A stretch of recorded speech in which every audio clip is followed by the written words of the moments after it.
Before we begin the following program, we would like to say that, in our opinion, it is not suitable for children or those of you who are of a Marxist or misandrist disposition.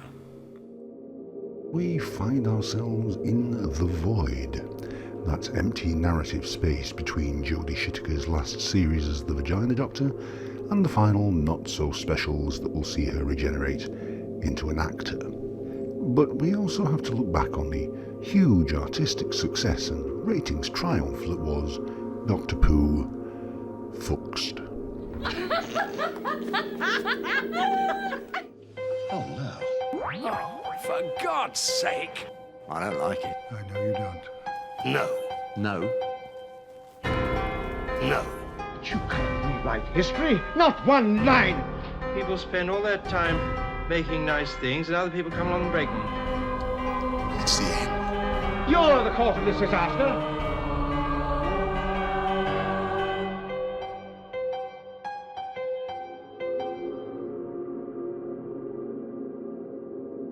Hello, Grumpies. Only 3 more shitfests to go and she's gone. Who fucking Ray? Hallelujah. Hallelujah. Hallelujah. But first, Fluxed. Well, that was a shit show, wasn't it? I mean, quite apart from the ratings, we saw certain usually reliable Whittaker shills come out as being, shall we say, less than impressed. And then they had to put out a fucking explainer video to tell the audience what the fuck it was all about and try to convince them that they hadn't wasted 6 weeks watching it, which we all know they did. Last time on Doctor Poo, Revolution of the Daleks, otherwise known as Jack's Back, Please Watch, that managed to pull in 6.2 million viewers. We all knew the first night for Fluxed was going to be lower than Jack's Back, so there wasn't much to play for in terms of higher or lower than 6.2 million.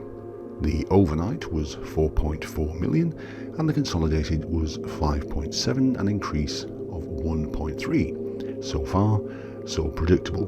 But this is where it almost gets interesting. Episode 2. Higher or lower than 4.4 overnight? Lower, 3.9, with a consolidated of 5.1, a catch-up of 1.2. Episode 3. Higher or lower than 3.9 overnight? Lower, 3.7, with a consolidated of 4.6, a catch-up of 0.9, less than a million. Episode 4.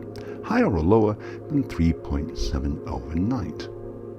Lower, 3.4, with a consolidated of 4.5, a catch-up of 1.1. Episode 5. Higher or lower than 3.4 overnight? Higher, 3.8, with a consolidated of 4.7, a catch-up of 0.9. And the finale, Episode 6. Higher or lower than 3.8 overnight?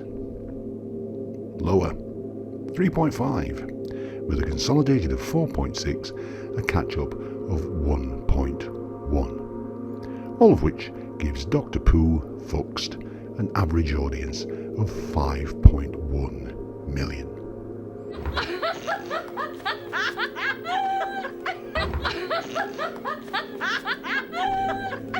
There are 3 not-so-special episodes to go. The next one is Time Loop of the Daleks, and that one goes out on New Year's Day. Then there's another one round about Easter, and then the last one where the Vagina Doctor regenerates. Hooray! That goes out round about November, the BBC's centenary. So there are 3 not-so-specials to go.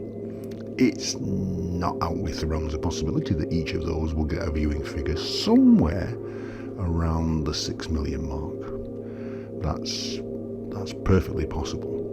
And if they do, right, if you were to add the figures together, the averages from series 11, 12 and 13, along with the projections for the 3 remaining not-so-special episodes of about 6 million, something like that. You know what you would get if you did that? you would get an overall average audience for Jodie Whittaker of 5.9 million, lower than Capaldi. Well done, Chibnub. What a fucking triumph.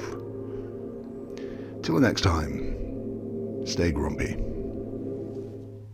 If you're a lefty and have been affected by any of the issues raised in this program, Fuck off!